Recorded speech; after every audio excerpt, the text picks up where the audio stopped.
Muito bem, já estamos de volta aqui na TV Câmara Jacareí com o programa TV Câmara Entrevista. Nosso tema de hoje é economia colaborativa. Estamos recebendo aqui o consultor e professor de finanças Carlos Silva.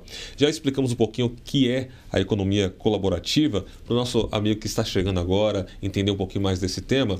Eu já começo perguntando, que aí já dá uma base também para ele poder acompanhar esse nosso bate-papo, professor, que dentro desse modelo que nós temos hoje da economia colaborativa, nós estamos conversando até que no intervalo, a troca de ideias talvez é o maior desafio que nós temos hoje pela frente?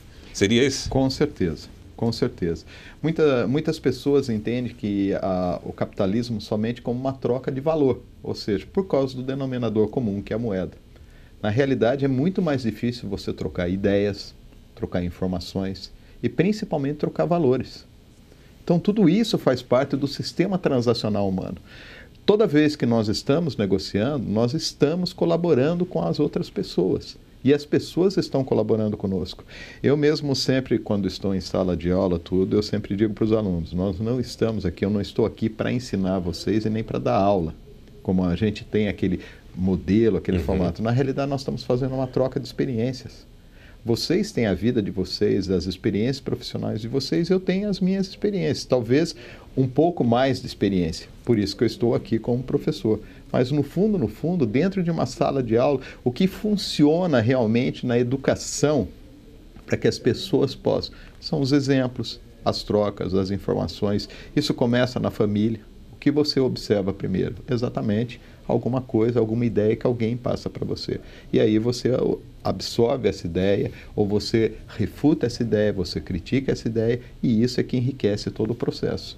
Então, o objetivo realmente de todo o processo de transação humana é o enriquecimento. Agora, a grande pergunta, professor, como trabalhar essa questão? Seria por falta de conhecimento, por exemplo, essa dificuldade de trocar essa ideia? Seria a falta de conhecimento, a falta de informação? Como trabalhar? Qual seria o formato para poder trabalhar mais esse conceito, para atuar de forma mais efetiva, para introduzir, por exemplo, na questão da economia colaborativa? Entender que educação não é o saber, educação é a ação. Então, nós temos que estar agindo constantemente. Nós temos vários exemplos, o caso, por exemplo, da obsolescência, né, que foi programada, que muita gente diz, não, a indústria pensou, ela faz aquilo para ser com uma vida útil X. Sim. Mas espera um pouco. Será que realmente é isso? Será que a informação, será que algumas pessoas não observam um pouco mais além e de repente identificam que ouvir um LP é muito mais agradável do que ouvir um CD, do que ouvir um MP3, o som é mais puro? Então isso muda completamente os conceitos. Mas aquilo não era obsoleto? Era. De repente, talvez até a gente volte aí a pegar alguns filmes de videocassete, aquele prazer de ir na locadora. Será que realmente tudo isso morreu? Não. Tanto que o cinema, todo mundo diz, a televisão vai acabar com o cinema. Você vê as sessões de cinema, principalmente em pré-estreias, elas estão completamente tomadas. Então, tudo isso são as trocas de informações, as experiências que nós, como seres humanos, precisamos passar. Então, tudo isso faz parte exatamente dessa colaboração. Nós vivemos, por isso que nós dizemos que os produtos, eles têm uma vertente social ou societal, como alguns acadêmicos dizem.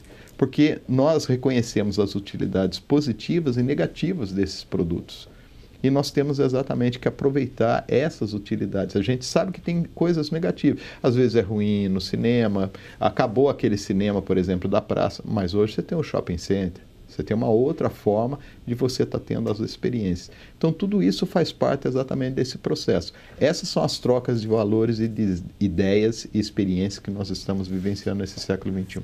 Professor, apesar da economia colaborativa ser algo que já vem do capitalismo, ou seja, o princípio básico do capitalismo, e ser um conceito antigo, o senhor acha que nós temos hoje, ela tem que se adequar àquilo que nós temos nesse modelo, por exemplo, porque já que existe uma dificuldade no pensamento de alguns, né? Alguns já estão abrindo ali caminho, abrindo a mente para poder entender um pouquinho mais que o processo original é o melhor. Mas dentro desse processo de educação mesmo, ela teria que se encaixar de uma forma, de repente, mais nos dias de hoje? E se sim, qual seria esse modelo? Não necessariamente, não necessariamente. Eu diria para você que a partir do instante que as pessoas começam a compreender e começam a fazer essa transação, a troca humana ela é tão enriquecedora que o modelo é que realmente vai ter que se adequar a uma nova realidade. Então, isso é o que eu falei no bloco anterior, exatamente colocando a questão de algumas empresas sacaram isso como uma tremenda oportunidade. De repente, a oportunidade... tem um velho provérbio chinês que diz o seguinte: a palavra dita, a flecha lançada e a oportunidade perdida são coisas que não voltam mais. Então, se você lançou a flecha, ela não vai voltar. Você falou a palavra, ela não vai mais voltar atrás. E a oportunidade também não volta atrás. Então, algumas empresas que estão realmente inseridas, observam o comportamento humano, quais são as grandes tendências, de repente, elas é que estão se adequando a esse novo modelo. Elas que estão observando a evolução do próprio comportamento humano. Então, não necessariamente os modos atuais é que vão ditar a regra. O que vai ditar a regra e talvez mudar totalmente os moldes seja exatamente a questão da transação, da colaboração e da cooperação entre as pessoas. Estamos aqui conversando com o professor, o consultor e professor em finanças Carlos Silva. Nosso tema de hoje é a economia colaborativa. Professor, coincidência ou realmente aconteceu, assim como aconteceu nos Estados Unidos, tem acontecido no Brasil? Porque no momento de crise nos Estados Unidos cresceu bastante o número e o pensamento de economia colaborativa. A gente viu isso quando os Estados Unidos passou pela sua maior crise, que desde a década de 20, né, não havia uma crise como os Estados Unidos enfrentou, não tão longe. E o Brasil atravessa um momento realmente muito delicado também na sua economia, e a gente vê que a economia colaborativa tem crescido, esse pensamento e a ação dela aqui no Brasil. Existe uma relação entre economia colaborativa e momentos de crise, momentos mais difíceis na economia? Na grande realidade, os momentos de crise é que trazem as maiores oportunidades. Infelizmente, o ser humano muitas vezes ele está assim em estado latente, esperando que realmente alguma coisa aconteça. Nos Estados Unidos isso ocorreu exatamente a partir de 2008 com a crise financeira, e nós estávamos sossegados naquele momento, achando que nada iria nos atingir, né? E parecia apenas uma marola, coisa do tipo que foi falado na época, quando de repente nós estamos vivendo uma crise única no Brasil que não existe paralelo em sua história. Então, isso muda o comportamento das pessoas. Isso faz com que as pessoas busquem alternativas. E, ao buscar alternativas, surgem cada vez mais novas oportunidades. Então, aí que realmente a economia colaborativa ela vem ganhando espaço como uma alternativa bastante viável, principalmente no momento de apertar o cinto. Então, as pessoas têm que buscar opções, nós temos que continuar vivendo, nós temos que buscar realmente uma evolução. E isso acaba acontecendo. Então, a crise em si, se todo mundo é difícil passar por uma crise, é difícil de engolir uma crise, e essa principalmente que é muito profunda, nós estamos aí praticamente com 3 anos de nem uma recessão, talvez até uma depressão, estamos atingindo aí o fundo do poço e agora começa a dar sinais novamente, né, que é aquilo que a gente chama dos ciclos econômicos, começa a dar sinais novamente de uma recuperação e que vai ser muito lenta, muito dolorida, nós temos que buscar alternativas. E isso exige uma mudança de comportamento. Professor, alguns grupos defendem, principalmente empresariais, que a economia colaborativa é uma utopia, é um mito, né? Dentro desse pensamento, eu pergunto, existe algum ponto negativo com a economia colaborativa? Supõe que você deve abrir mão de algumas coisas. E alguns empresários mesmo, grupos empresariais, têm aberto mão de algumas coisas e têm se unido. Então, o que é mais importante? Nós darmos a mão e crescermos juntos ou nós ficarmos para trás? Essa é a grande questão. Então, alguns grupos industriais, eles têm visto aonde realmente você não consegue ser bom em tudo. Você deve ser excelente em alguma coisa, mas bom em tudo é difícil. Então, verifique aquilo que você realmente é excelente e junte com outras pessoas, outros grupos empresariais que são excelentes em outras coisas. E aí você consegue realmente fazer algo diferente. Vamos pegar o exemplo da Apple, que é uma empresa que cria tendências no mercado. A Apple, ela cria um produto sensacional que acaba se tornando quase que um padrão, mas não necessariamente ela fabrica o estojo, ela fabrica. O que ela faz? Ela pega as outras empresas que são excelentes na fabricação do processador, disso, aquilo, incorpora tudo isso e entrega para o consumidor um produto de primeira linha. Será que ela não está fazendo uma economia colaborativa? Essa é a questão. Assim como ela, outras empresas também fazem isso. Então, os grupos industriais, muitas vezes, talvez por uma miopia, algumas empresas ainda pensem naquele modelo tradicional. Esse modelo tradicional, ele vai continuar convivendo. Porém, nós temos que observar quais as tendências e principalmente comportamentais. Por isso que há 10 anos atrás ou 20 anos atrás nós falávamos de uma Apple como nós falamos hoje, nós falávamos dessas novas gerações de empresários que vêm com uma visão totalmente diferente, que mostram um caminho que talvez seja muito mais interessante. Ou seja, dentro desse princípio, então, seria correto afirmar que por mais que se tenha uma boa ideia de um bom negócio, de um bom sistema, se ele for apenas algo primário, que seja só para si, ele vai se tornar obsoleto. Exatamente. Não dá mais para viver fechado no mundo atual. Essa é a grande realidade. Não existe mais a tendência de eu ser o monopolista. Ainda bem. Principalmente, isso foi que criou a Grande Depressão Mundial em 1929, onde a força dos monopólios, e eu tomava conta de tudo, eu era dono de tudo, eu possuía tudo. Isso, cada vez mais, a tendência é diminuir. Então, as próprias organizações, as próprias empresas vão buscar. Outro dia, eu estava vendo, inclusive no setor de saúde, uma coisa que me chamou bastante atenção. O setor de saúde, ele é feito por pessoas bastante dedicadas, que conhecem a saúde, o tratamento da saúde humana e tudo mais. Mas será que realmente essas pessoas são boas administradoras? Por que as santas casas e alguns hospitais sempre vivem em crise? Por quê? Porque falta gestão, falta administração, porque essas pessoas elas tiveram uma formação de saúde, então elas vão precisar se unir com bons administradores, com um novo tipo, uma nova geração que possa realmente dar a sustentabilidade, a sustentação necessária. Muita gente pensa que sustentabilidade é somente lá a natureza. Não, a sustentabilidade da própria instituição. Essas instituições, elas têm que permanecer. Uma Santa Casa, ela presta um serviço para a população sensacional, mas ela precisa de uma boa gestão. Será que as pessoas que têm a sua formação em saúde, que conhecem como tratar uma pessoa, sabem realmente fazer a administração e a gestão do negócio, ou elas têm que buscar equipes, formar grupos que realmente um possa colaborar com o outro e aí o resultado é muito maior.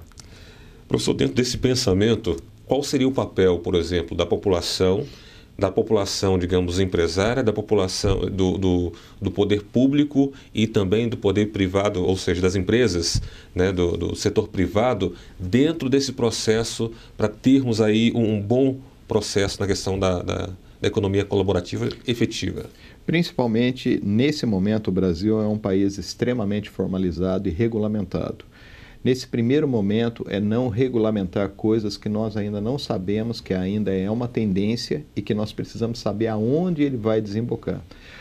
Nós, brasileiros, temos hoje, até na discussão da própria eleição americana, né, existe essa discussão da regulamentação e desregulamentação. Aqui no Brasil, nós sempre fomos de uma escola, de uma regulamentação intensa e muitas vezes nós queremos colocar a regulamentação antes de que o evento aconteça. Então, é importante que a sociedade como um todo, inclusive os próprios governantes, tudo mais, verifique qual é a tendência do comportamento. Aí sim, aí nós podemos dizer, isso é possível de ser regulamentado, isso deve ser regulamentado, isso não deve ser regulamentado, e nós devemos ter a liberdade, realmente, para poder verificar como serão essas novas tendências. Seria um desafio porque quando a gente fala em tendências, né, principalmente no setor privado, setor de ideias, setor de serviços, aquele que sai na frente realmente dá o start para poder continuar ali se mantendo. como trabalhar esse pensamento, né, já que a tendência tem esse fator de o que vai primeiro realmente é o que alcança o primeiro êxito, para que a partir daí ele possa pensar em colaborar, por exemplo, de alguma outra forma. Como trabalhar esse processo dentro desse sistema que a gente sabe que existe no mundo inteiro? É deixar realmente as coisas correrem naturalmente.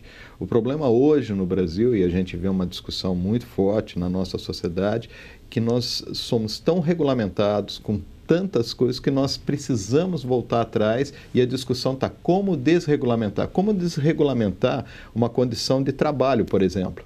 Então, nós temos essa discussão constantemente. Os encargos, se reclama muito, não, os negócios não vão adiante por causa dos encargos, isso e aquilo, mas isso é direito ou deixa de ser direito.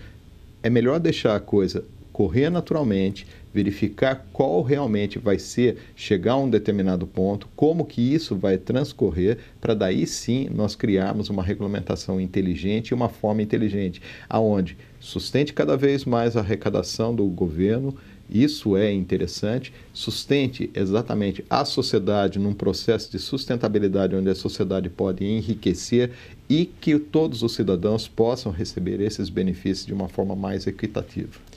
Professor, nós sabemos que quando se trata de pensamento, nós falamos que a economia colaborativa ela tem um papel muito importante nessa questão do pensamento, e mudar o pensamento, como o senhor disse aqui, é mais complicado que realmente a base do capitalismo, que é a questão da troca.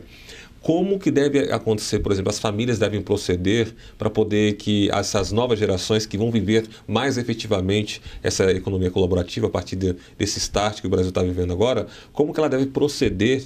O senhor tem alguma dica que possa dar às famílias para que na educação dos filhos, no processo dentro de casa, para entender como é que funciona essa mudança e viver de uma forma bem melhor essa economia colaborativa? As gerações mais antigas, com certeza, vão ter uma certa dificuldade para entender isso, porque os modelos se mudam, assim como você verifica, por exemplo, a dificuldade que algumas pessoas de uma geração anterior têm exatamente nesse mundo digital.